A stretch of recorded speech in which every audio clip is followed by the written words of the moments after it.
بسم الله الرحمن الرحيم. أعزائي طلبة الصف الثالث الإعدادي، معكم أستاذ محمد معروف، معلم اللغة العربية بالمدارس المصرية اليابانية والمنصورة كولجي سابقا. وبإذن الله سأقدم لكم ملخص سريع لقصة شجر الدر. اسمع هذا الملخص جيدا، وأتعمدت ألا أضع فيه فيديو وإنما أقتصر بالصور فقط حتى تركز مع الصوت وأحداث القصة، تتخيل أحداث القصة بنفسك. سيكون هذا أوقع للأحداث وأقرب إلى ذهنك بإذن الله تعالى. أسأل الله أن تستفيد به وتنتفع. الفصل الثالث عشر، المصيدة. أرسل رويس التاسع رسالة إلى زوجته مارجريت، كانت في دمياط. أرسل لها رسالة يخبرها بما وصلت إليه الحملة. قال: وصلت الحملة إلى فرسكور ثم إلى المنصورة، والعرب لم يستسلمون، فقد دارت معركة صعبة جدا، وكان الفرنج واهمين عندما ظنوا أن العرب سيستسلمون، ولكن دارت معركة صعبة جدا حتى استطاعوا دخول فرسكور. تأمل لويس التاسع في تحقيق النصر والوصول إلى القاهرة خلال أسبوع، ولكن من خلال معركة فرسكور تأكد أن هذا الأمر سوف يتأخر قليلا. وقال: نسيت أن أحدثك عن المرأة التي تقود المعركة، إنها شيطانة، وهذا دليل على قوة شجر الدر واعترافه بقوة شجر الدر. شيطانة خلقت من حديد، لا تكل ولا تمل، تدبر الخطط وتقود الجيوش، وما زالت توهم الناس أن السلطان بصحة جيدة وتزايله العلة. نسيت يا عزيزتي أن أحدثك عن تلك المرأة، القائل شجر الدر في رسالتي إلى مارجريت، وتحدث عن شجر الدر. أقنعتنا هذه المعركة بأن كنا واهمين حين ظننا أن العرب خائفين وأن امتلاك بلادهم ميسورا لن يكلفنا عناء كثيرا. طبعا يتحدث لويس عن معركة فرسكور التي دخلوا فيها مع العرب. تمام. وتحدث أيضا عن شهر رمضان، فهم في شهر يقومون طوال الليل يصلون ويدعون، وبالنهار يحرمون أنفسهم من الطعام والشراب تقربا إلى الله. لا يعكر صفونا في هذه الأيام سوى أصوات القرآن والأدعية التي تنبعث من المآذن طوال الليل. الجو لطيف وفاتن، والمكان بهيج، ولا يعكر صفونا سوى المآذن.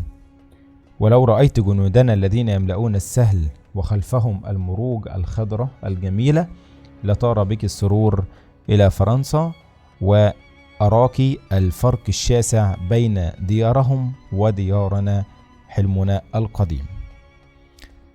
أما شجر الدر فكانت تستعد للمعركة، وكانت تعمل دائبة، تشجع الجنود وتدفع الخطباء إلى القول، وترسل الأخبار إلى البلاد، وتتلقى الأخبار من جوانب المملكة، وتعد الأبطال بالجوائز الغالية، وتدفع الفدائيين إلى العمل.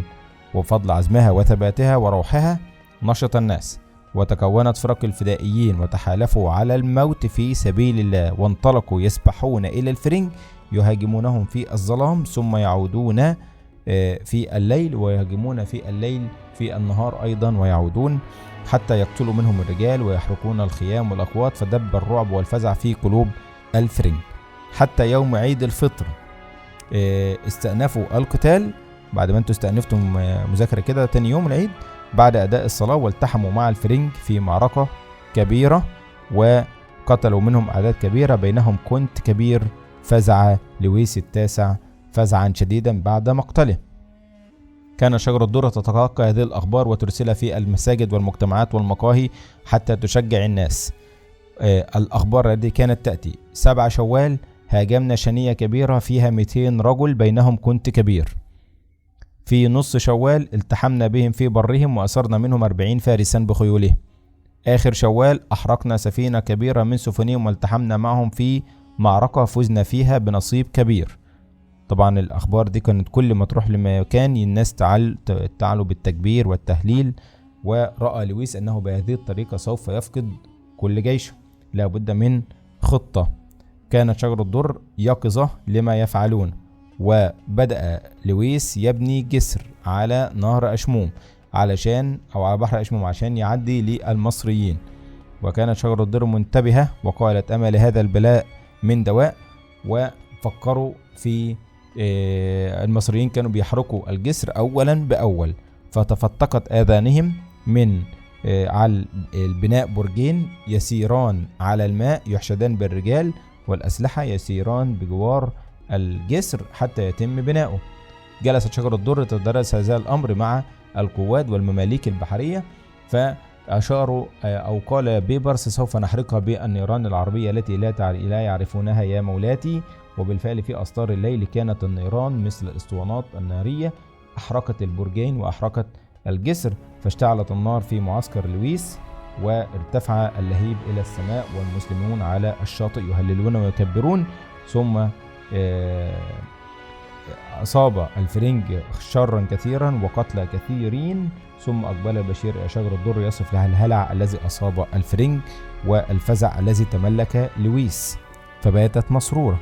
وقف العمل في الجسر وخيم السكون على مضارب لويس التاسع، وبقى في خيمته يبكي ويندب حظه معلقا أمله بمعجزة تنقذه من العرب. وأقبل قبل أن يجدوا حلا، أقبل أحد الأتباع ومعه عربي مصري خائن لبلاده، رجلا يدلهم على طريق إلى العرب في مقابل مال قليل، منطقة اسمها المخاضة يعني مياه ضحلة يمكن أن يجتازها الجيش بسهولة. صاح لويس غير مصدق: أرأيت هذه المخاضة بعينيك؟ قال: نعم يا مولاي. فالتفت لويس إلى أخيه الغبي المتسرع الأهبل العبيط دارتوا وقال: تسرع أنت يا دارتوا بفرقة من الجيش وتخترق المخاض وتصل إلى تعبر بحر أشموم وتشغل العرب حتى نتم نحن بناء الجسر. سار دارتوا بفرقته خلف هذا الخائن الذي باع ذمته ووطنه حتى بلغ المخاضة واقتحموها هجم دارتوا على فخر الدين ولم يكن مستعدا، ولكنه فوجئ بدارتوا، وقبل أن يصل إلى حصانه ويستعد للمعركة عاجله دارتوا وقتله. ثم انطلق دارتوا إلى قصر السلطان. صرخت شجر الدر في المماليك البحرية الذين يحرسون السلطان، فخرجوا تجمعوا وخرجوا خلف دارتوا، ودارت معركة حامية شديدة جدا في المنصورة. طبعا وجه بيبرس هجومه إلى دارتوا وبعث فرقة أخرى إلى خارج المنصورة لتحصر المعتدين وتقطع اتصالهم بقوات الفرنج، وحمى الطعن والضرب وطعن دارتوا طعنة نجلاء خر على إثرها يتخبط في دمه، وتمت إبادة من حول الكونت دارتوا، ولاذ الآخرون بالفرار تاركين أقفيتهم للرماح في شوارع المنصورة. أما في المنصورة نشبت مقاومة شعبية كبيرة جدا في ملحمة بشرية دامت عدة ساعات، استخدم فيها الأهالي الطوب والحجارة والأوعية والسهام وغطيان الحلل وقطع الأثاث وما امتدت إليهم من قطع حتى يقتلوا بها الفرنج. كان العرب قد جمعوا قواتهم خارج المدينة وأسرعوا إلى المعركة الدائرة واشتبكوا وأبادوا الفرنج حتى ملأوا جثثهم بالشوارع، ولم ينجو منهم سوى 5 فقط. تركوهم العرب حتى يخبروا الفرنج ما حدث لهم في المنصورة. ثم عادوا بعد ذلك إلى الجسر، فوجدوا الفرنج كانوا قد أوشكوا على إتمام الجسر، فقاموا بإحراق الجسر وأبادوا رجال لويس التاسع. فألقى لويس التاسع بنفسه في الماء وخاض ببعض جيشه، ولم يفصل بين لويس التاسع وبين الفرنج وبين العرب سوى أسطار الليل، وأنقذ لويس ومن بقي معه فركبوا الظلام ولاذوا بالفرار.